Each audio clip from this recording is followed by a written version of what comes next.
Warahmatullahi Ya, wabarakatuh. ya, Salam sejahtera untuk kita semua. shalom, ya. Sebelum ujian proposal ini dilaksanakan, silakan Saudara Rizky ya. Yap, Dalam keadaan sehat, Mas? Alhamdulillah sehat, Pak. Sehat ya? Yap. Siap untuk diuji ya? Yap. Tolong disiapkan kelengkapannya, rekamannya, dan sebagainya. Mungkin ada masukan-masukan atau klarifikasi ya. Yap. Silakan presentasikan. Yap. Ya, 10 menit lah. Ya, silakan, Mas.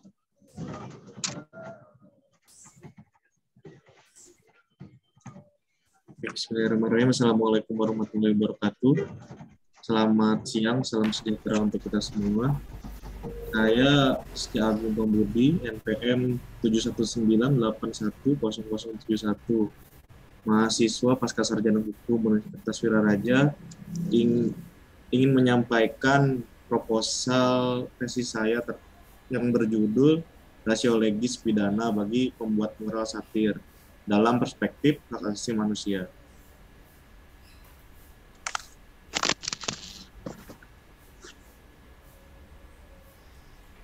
Baik, dalam proposal tesis saya dari bab 1 itu pendahuluan yang berisi tentang latar belakang, rumusan masalah, dan tujuan penelitian. Latar belakang dibuat penyusunan tesis ini adalah berawal dari moral satir yang sejak awalnya berfungsi sebagai media komunikasi ke masyarakat.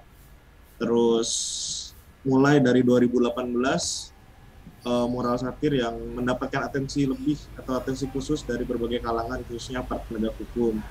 Terus belakangan ini banyak moral satir yang dipidanakan atau menuai tindakan pidana aparat penegak hukum. Terdapat urgensi untuk dilakukannya analisis secara komprehensif ketiga berdasarkan perspektif hak asasi manusia. Mengapa moral satir bisa dipidanakan oleh para penegak hukum? Rumusan masalah yang saya ajukan yaitu pertama, apa rasio legis penjatuhan hukuman pidana terhadap pembuat moral satir? Dan yang kedua, bagaimana penjatuhan pidana bagi pembuat moral satir dalam perspektif hak asasi manusia? Tujuan penelitiannya, pertama, untuk mengetahui apa rasio legis penjatuhan hukuman pidana pada pembuat moral satir. Dan yang kedua, untuk mengetahui penjatuhan pidana bagi pembuat moral satir dalam perspektif hak asasi manusia. Manfaat penelitiannya, pertama, terdapat dua manfaat. Pertama, manfaat teoritis, menambah sumber pengetahuan dalam ilmu hukum, khususnya pembuatan moral satir. Terus sebagai informasi dan referensi bagi penelitian serupa yang akan datang. Yang kedua, manfaat praktis.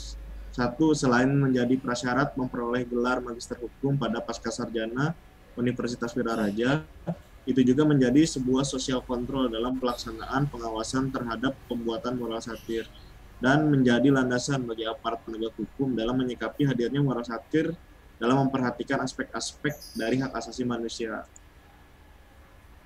Metode penelitian yang saya gunakan, tipe penelitiannya penelitian hukum normatif, di mana penelitian melalui suatu prosedur penelitian ilmiah yang menemukan kebenaran berdasarkan logika keilmuan hukum dari sisi normatifnya. Dan pendekatan masalah menggunakan statute approach atau pendekatan perundang-undangan, dan juga conceptual approach.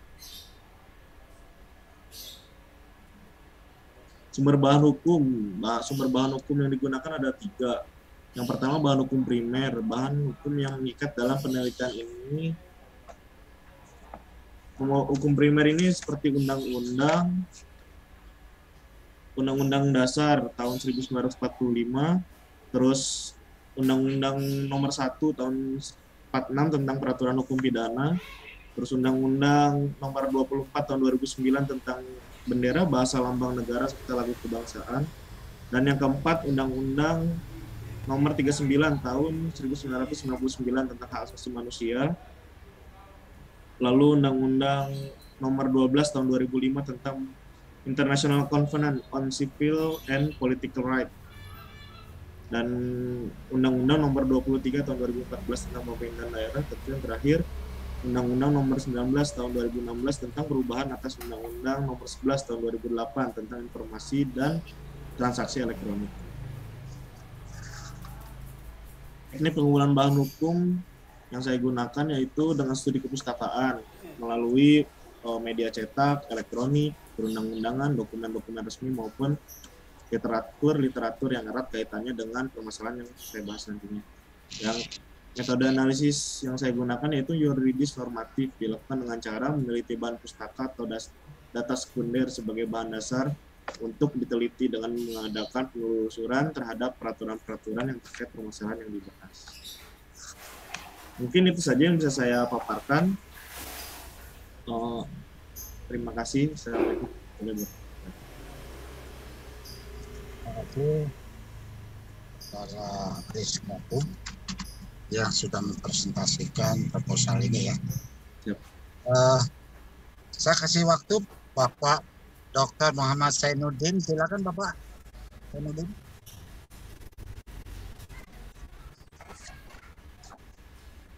Baik, terima kasih sebelumnya siapkan kepada Bapak Profesor Made memberikan kesempatan pertama kepada saya. Sebelum dimulai, suara saya terdengar baik tidak, Mas Rizky? Terdengar jelas Bapak. Jelas ya? Siap. Baik, yang saya hormati juga Ibu Dr. Roro Winandi, yang pada hari ini juga kompak bersama kita untuk menguji proposal yang diajukan oleh Saudara Rizky. Baiklah, untuk lebih menghemat waktu, saya langsung saja untuk memberikan catatan-catatan. Mohon Mas Rizky diperhatikan. Catatannya juga dipersiapkan pada hal-hal yang perlu dicatat. Silakan dicatat. Bisa dimulai Mas Rizky ya? Ya bisa Bapak. Yang pertama, saya tertarik dengan judul ini ya, karena memang ini saya perhatikan aktual dalam beberapa bulan terakhir ini, sempat viral ya tentang moral satir ya.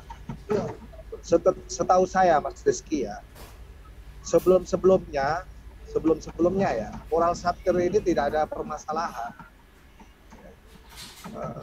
Jadi sekali lagi sepengetahuan saya, moral satir ini sebetulnya tidak ada permasalahan.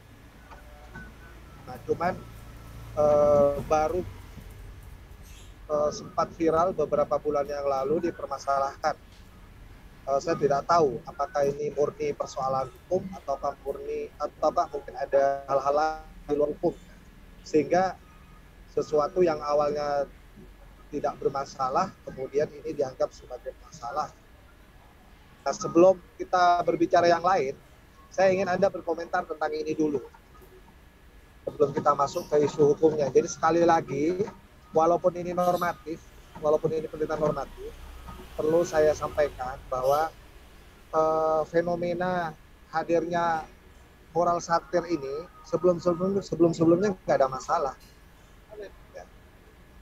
Tapi baru beberapa bulan terakhir yang kemarin itu yang sempat viral kemudian ini dianggap masalah. Nah, apakah ini murni persoalan hukum ataukah mungkin ada hal-hal lain di luar hukum? Saya kurang paham, ya. Tapi mungkin Anda punya pendapat jika kemudian perlu mengangkat penelitian ini. Silakan ditanggapi dulu. Mungkin mohon maaf sebelumnya Pak, menurut hemat saya, melihat dari komentar dan pers media dari kepolisian bahwa mereka mengangkat dari peraturan tentang ketertiban umum, dianggap moral satir ini bisa menjadi sebuah yang dapat mengganggu sebuah ketertiban umum, dia dapat istilahnya menggodok masyarakat sehingga menciptakan ketidaktertiban lah di tengah-tengah masyarakat. Di sisi lain, beberapa beberapa mural-mural ini pun salah tempat mungkin Pak yang bisa di makanya saya juga mengadakan penelitian ini agar tahu bagaimana mural satir itu kok bisa dipidanakan. Ya, sebelum dilanjutkan ya, kalau boleh saya membaca pikiran Anda ya, kalau boleh saya membaca Anda. Sampean kan pengen tahu jawaban terhadap itu ya. Kenapa ini bisa dipidanakan, iya kan? Betul. Nah, saya baca pikiran sampean itu, sebenarnya moral satir sebagai seni, sebagai produk seni, itu dari dulu nggak ada masalah, gitu loh. Tapi baru kemarin viral, kemudian ini dianggap sebagai masalah hukum, sehingga kemudian Anda merasa tertarik, kenapa sih baru sekarang dipidanakan? Isu hukumnya salah satunya itu kan. Kalau boleh saya coba baca pikiran sampai benar tidak? Ya betul. Betul ya? Betul. Baik. Baik, itu yang pertama ya. Kemudian yang kedua,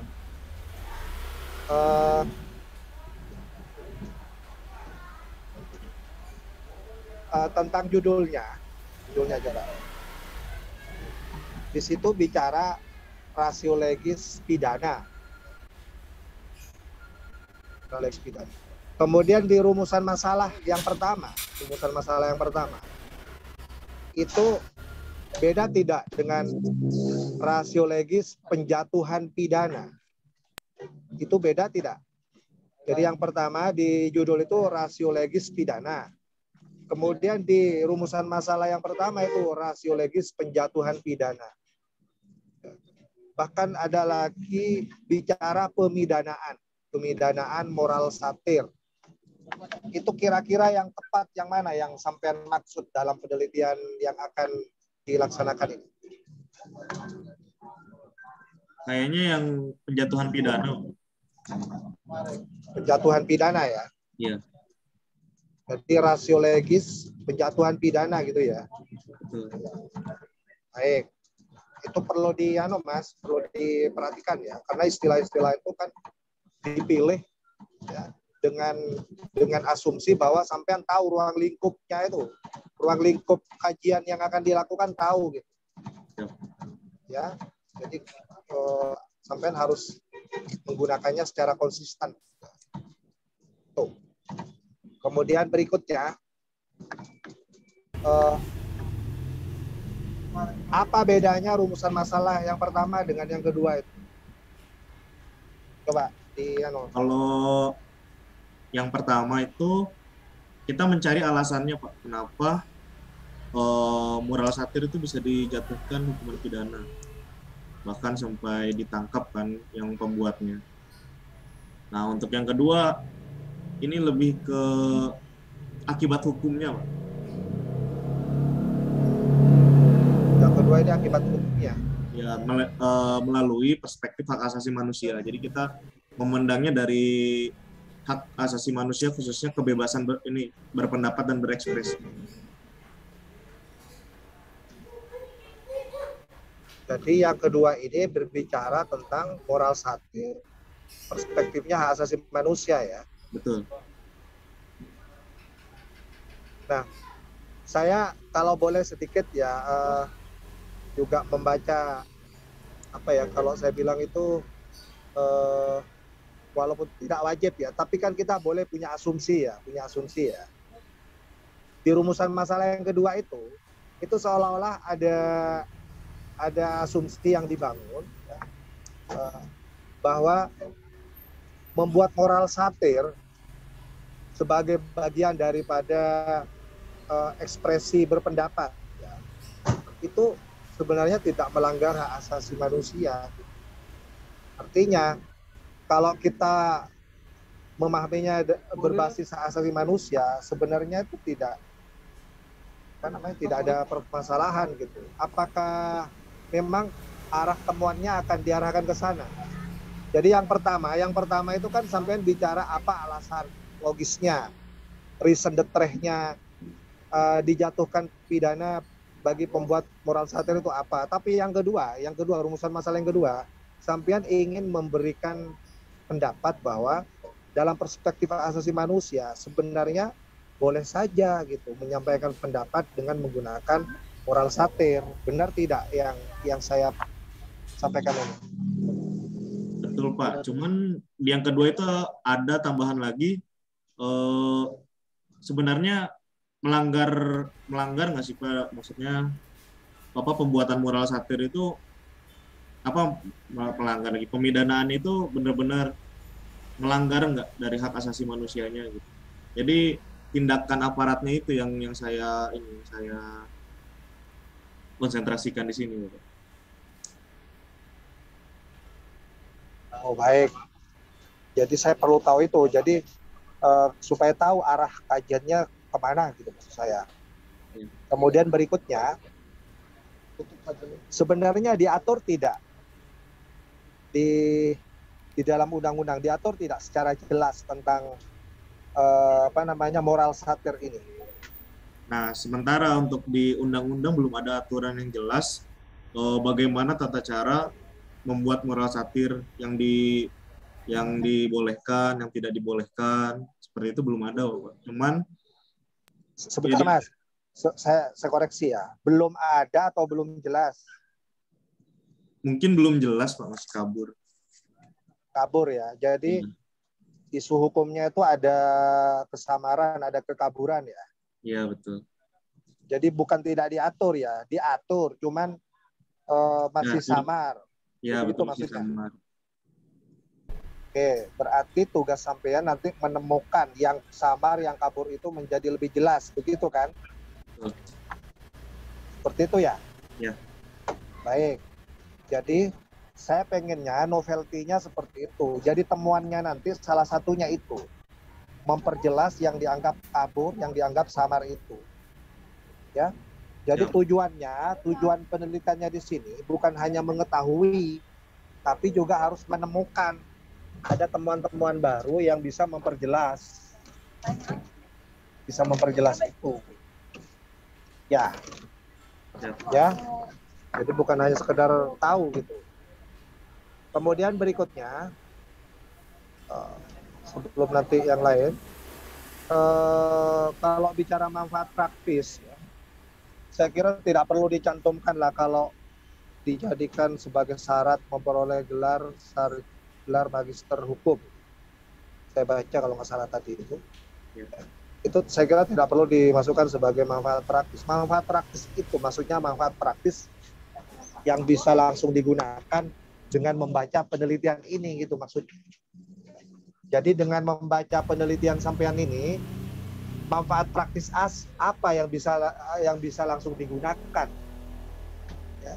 Jadi itu maksudnya, bukan untuk memperoleh gelar magister. Saya kira itu perlu ditulis di bagian yang lain saja, jangan dimasukkan dalam manfaat praktis penelitian. Kalau perlu ditulis, saya kira perlu ditulis di bagian lain saja. Iya. Baik. Misalnya di kata pengantar itu boleh gitu masukkan. Ya. Baik.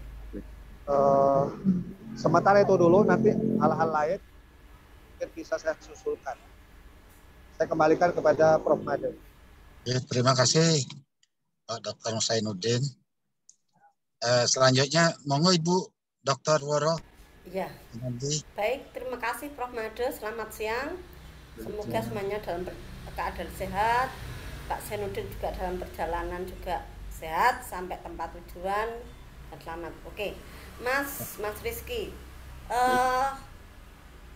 ketika Mas Rizky konsultasi dengan saya, itu kan yang jadi acuannya kan tadi juga dikatakan oleh Pak Zainuddin ya, bahwa mural satir itu sebenarnya biasa, ya itu kan seni ya.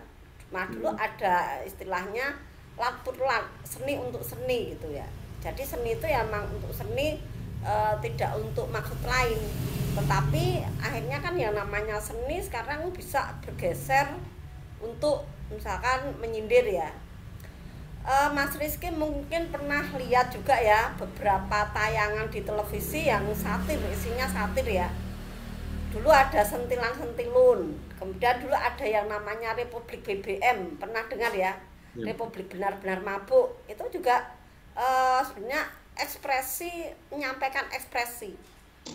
Nah, sekarang yang mau diteliti Mas Rizky kan, kenapa sih kok membuat mural satir itu bisa dipidana? Kalau misalkan memang bisa dipidana, pasti itu ada mens rea ya. Ada niat jahat. Niat jahatnya di mana sih, Mas? Karena sebenarnya saya ini ada kaitannya dengan apa yang ditanyakan oleh Pak Zainuddin tadi. Mural satir kan sebenarnya itu seni. Tapi kok yang melakukan, yang menggambar mural, yang menulis mural itu bisa dijatuhi pidana, pasti ada niat jahat. Niat jahatnya tuh di mana gitu, mens rea-nya di mana begitu. Di mana, Mas? Kalau menurut hemat saya, Ibu, untuk mens rea yang dilakukan ini kan bagi pembuat mural satir, dia ingin menyampaikan sesuatu dengan caranya dia menyampaikan secara sarkastik sehingga bisa menjatuhkan targetnya dia gitu. Mungkin dari niat jahatnya tuh di mana? Di mana letaknya niat jahat? Apa itu mau untuk menjatuhkan orang yang disindir? Satir kan sindiran ya? Ya, betul. Intinya kan sindiran ya. Apakah mau menjatuhkan orang yang disindir atau apa gitu ya? Karena ya memang tadi saya katakan seni untuk seni purlat itu dulu pernah ada di kalangan seniman. Jadi seni untuk seni, nggak dipakai untuk macam-macam. Tapi akhirnya yang namanya seni itu kan bisa bergeser ya, bisa untuk sindiran ketika tidak bisa menyampaikan pendapatnya lewat wakil rakyat, DPR, DPRD gitu ya. Bahkan saudara juga tahu lagu-lagunya Iwan Fals itu juga satir loh. Ada Bongkar, Bento dan lain-lain itu ya, seperti itu ya. Itu kan juga satir. Nah, kenapa kalau pembuat mural bisa dijatuhi pidana, tapi sementara Iwan Fals misalkan malah lagunya hits, dia nyanyi oh ya Bongkar kayak begitu, itu nggak dipidana. Nah, berarti niat jahatnya ada di mana? Apakah kalau misalkan Iwan Fals nyanyi itu dia juga ada mens rea-nya di situ? Seperti itu. Apa jawaban Mas Rizky? Itu Bu, sebenarnya yang ingin dicari dari penelitian ini kan sebenarnya itu apa yang dianggap oleh aparat itu bisa menyebabkan ada niat buruk dari sebuah mural satir tersebut. Nah, niat jahatnya di mana? Niat jahatnya letaknya ada di mana? Itu sebenarnya tadi yang mau ditanyakan Pak Zain itu di situ. Kenapa kok ini mural satir nih pelakunya yang menulis atau melukis mural satir itu bisa dipidana? Niat jahatnya itu kan sebenarnya tadi yang ingin ditanyakan oleh Pak Zainuddin. Ya mungkin dianggap oleh aparat itu pembuat mural satir ini dapat mengganggu ketertiban umum gitu, dengan membuat gambar mural satir yang mungkin karena kan satir ya Bu ya, jadi dia memiliki makna yang ganda, nggak plak memang sesuai dengan apa yang dilihat. Terus tergantung perspektif, yang namanya seni kan tergantung perspektif yang melihatnya gitu. Jadi kadang ada yang melihat oh ya ini sebagai seni, kalau ada juga yang memandang oh ya ini sebagai hoax, atau misalnya ini sebagai berita bohong, oh ini mungkin sebagai makar atau apapun. Itu kan tergantung yang melihatnya. Mungkin itu yang dianggap oleh aparat sebagai mens rea dari pembuat mural satir itu yang dapat menjatuhkan pidana seperti itu. Nah, sekarang kalau menurut Mas Rizky itu sebenarnya kalau ini nanti kan akan terkait dengan yang rumusan masalah nomor 2. Kalau hanya sekedar nyindir ya, nyindir kan biasa ya, kebebasan berekspresi itu kan bagian dari hak asasi manusia ya, hak sipil dan politik. Apakah hanya karena nyindir terus dijatuhi pidana? Kan enggak ya, pasti intinya itu niat jahatnya tuh pasti ada. Nah, selama ini menurut pendapat saya sih, selama tidak ada niat jahat, ya pastilah nggak akan dipidana gitu. Nah, ini yang sebenarnya yang harus dicari oleh Mas Rizky itu mens reanya. Kenapa sih membuat satir mural satir itu bisa dipidana? Kan sebenarnya itu intinya. Nah, memang coba ditayangkan di masalah kedua, Mas. Rumusan masalah kedua coba ya, Mas.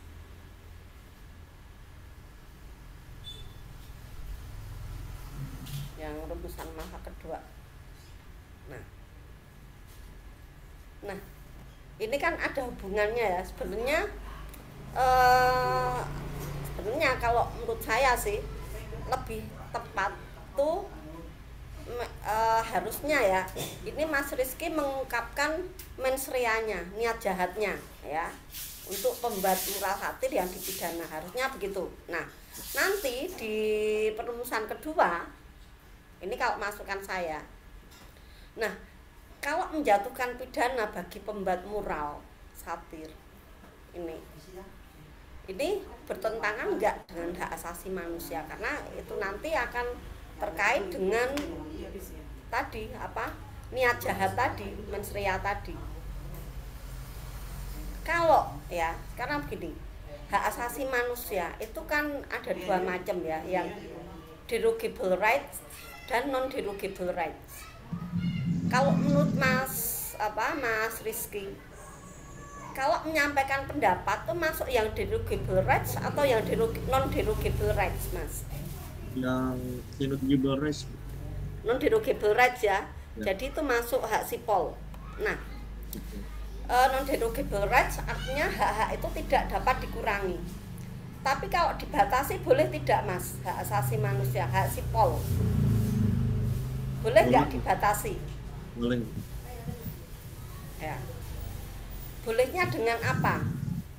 Dengan aturan. Batasannya.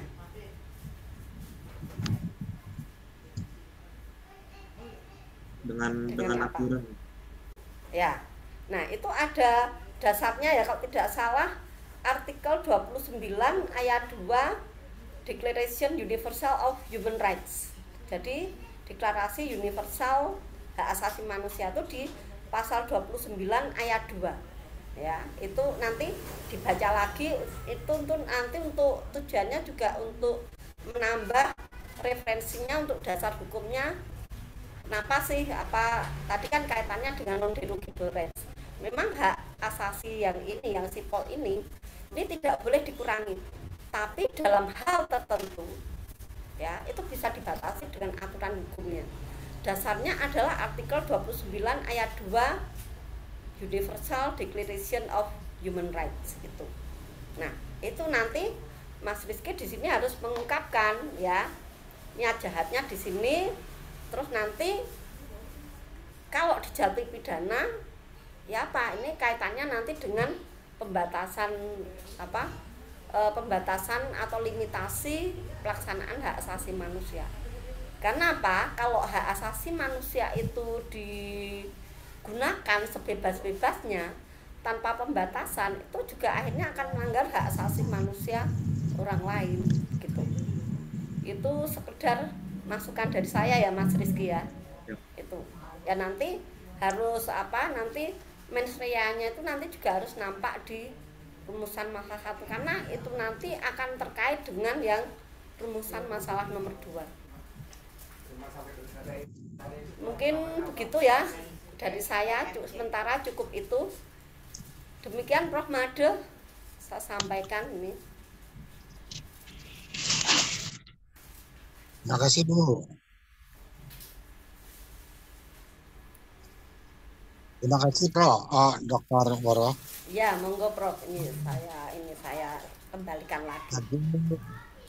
Ini sambil jalan ini. Ya. Mas Rizky. Ya, Bapak. Dari apa yang disampaikan oleh Dr. Fendi Woro itu menjadi memperkaya dalam penulisan atau lebih menyempurnakan penulisan. Jadi saya sampaikan bahwa di dalam latar belakang itu terurai ya aspek sosiolog, aspek yuridisnya harus muncul di dalamnya, sehingga di sana akan terlihat apa dikatakan Pak Dr. Zainuddin problematik hukumnya itu, ya, sehingga ada istilah sama, problematiknya itu sama. Nah tadi masih ragu-ragu dari Mas Rizky itu samar atau belum diatur, itu harus jelas itu. Kalau samar, solusinya gimana? Kalau belum diatur, mungkin menemukan suatu konsep dan sebagainya. Itu ya, Siap. Mas Rizky, itu harus tegas itu samar atau kosong gitu. Baik. Itu sehingga muncullah suatu permasalahan yang dua masalah yang disampaikan. Ya. Kemudian yang kedua, kalau yang pertama itu kan rasiologis ya. Yang kedua itu benar Pak War mengatakan mensranya itu di mana itu diteliti lebih jauh. Niat jahatnya itu gimana sehingga yang melakukan tadi itu perbuatan itu bisa dipidana. Ya Mas ya. Nah, kesimpulannya begini. Nanti di dalam membuat suatu tesis itu ada namanya pendekatan masalah. Pendekatan masalah yang pertama itu adalah pendekatan perundang-undangan. Nah, perundang-undangan itu banyak sekali.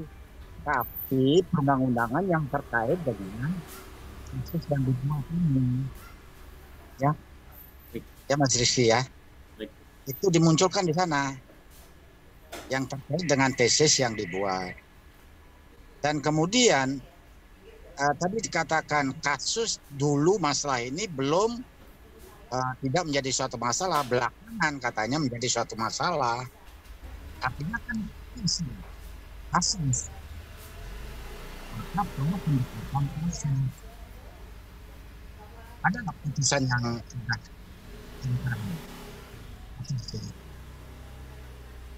Baik, Bapak kurang jelas suaranya, maaf.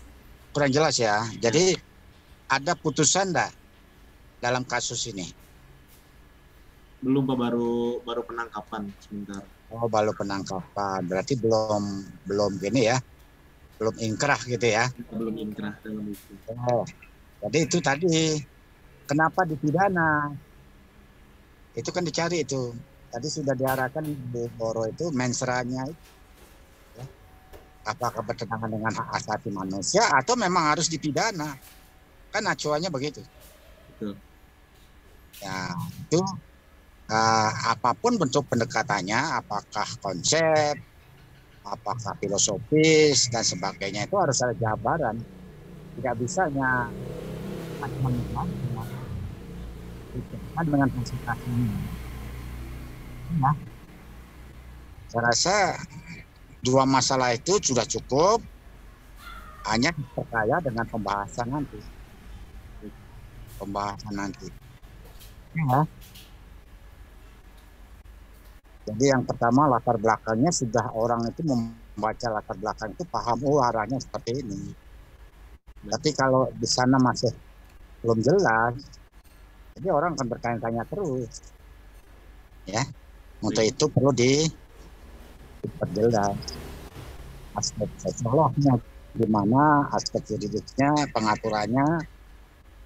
Nah di sana pengaturan itu muncul namanya problematik hukum atau isu hukumnya itu harus muncul di sana.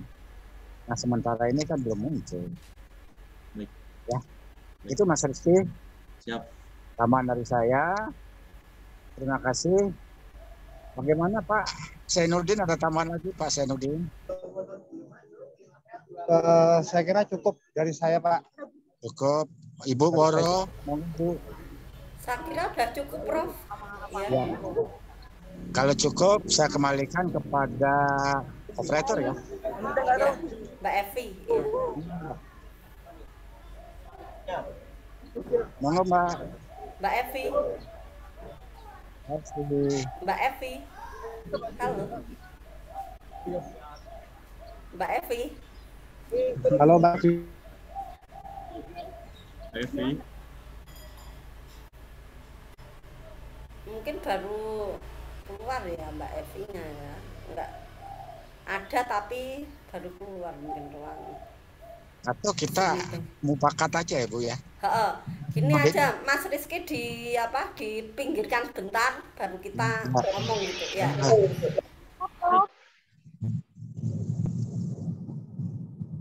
Pak Evi sudah ada itu, Prof.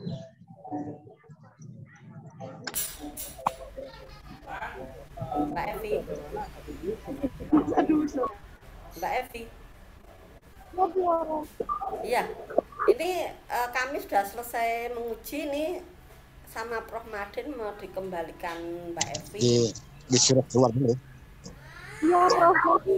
Mas Rizky disuruh keluar dulu aja. Ya. Gimana? Baik Bapak Ibu dosen, terima kasih sebelumnya telah menguji. Saya pamit undur diri kalau begitu. Halo.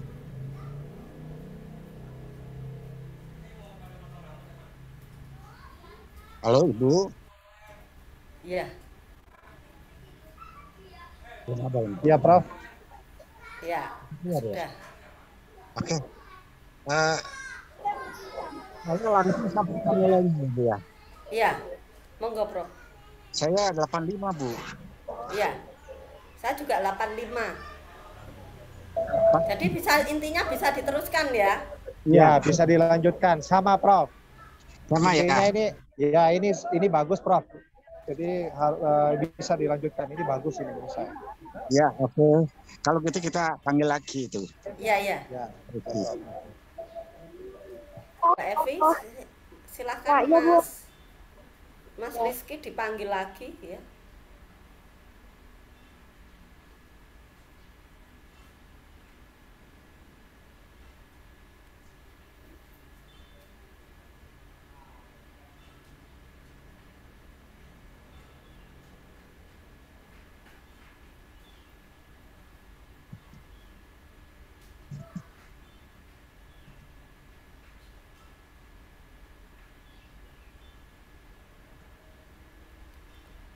Mbak Evi.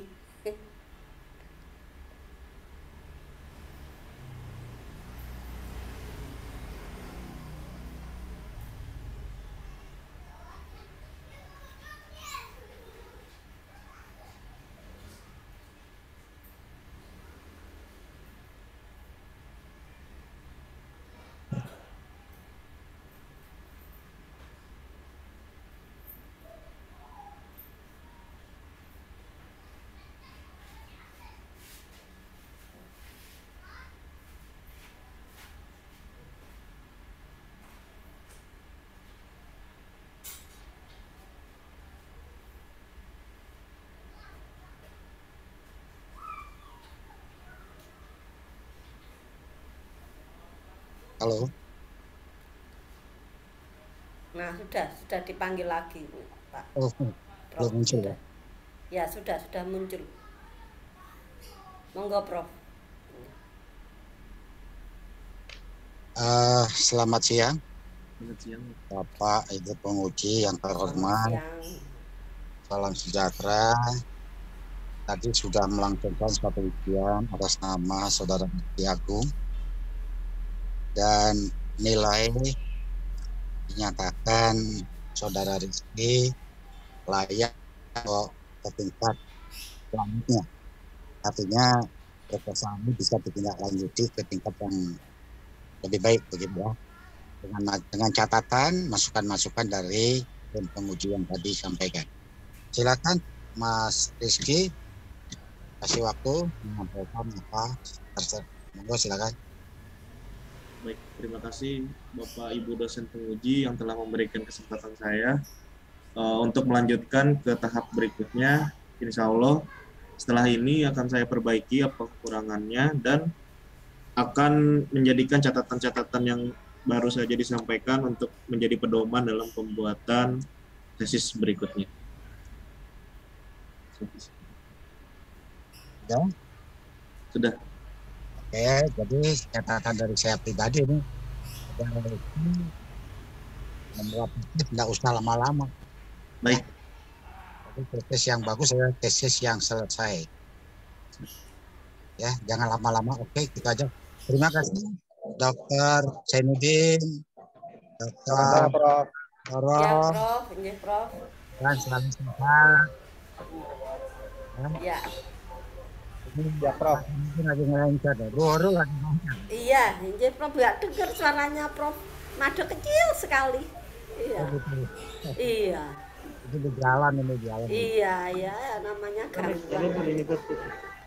Hampir semua Bu. Nggih. Nggih. Di Prof. Nggih, Prof.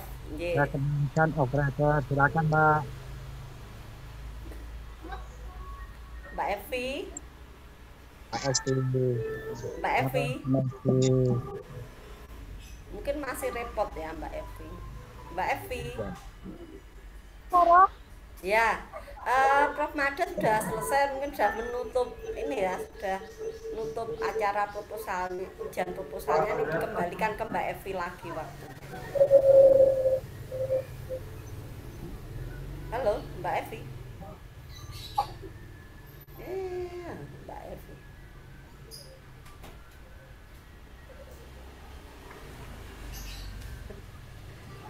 Masih sakit Ibu ya. Iya. Iya, mungkin nggak tahu masih sibuk nih Mbak Evi, Prof. Nah, ketutup langsung ya. Iya. Atau Prof Mada aja yang nutup. Oke, terima Iya, kasih. monggo. Iya. Iya. Silakan hostnya Mbak Evi.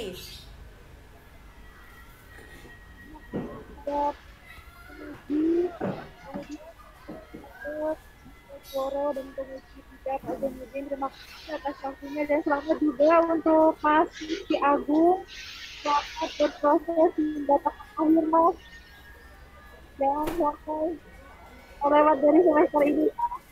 Siap, Karena siap. di dari kita sudah masuk semester baru, semester genap. Jadi terima kasih sekali lagi kepada para penguji untuk acara ujian proposal tesis atas nama Rizky Agung. Saya akhir. Terima kasih. Assalamualaikum warahmatullahi wabarakatuh. Waalaikumsalam warahmatullahi wabarakatuh. Terima kasih. Saya izin live ya. Terima kasih Pak Zainuddin. Ya, oke. Ya. Ya.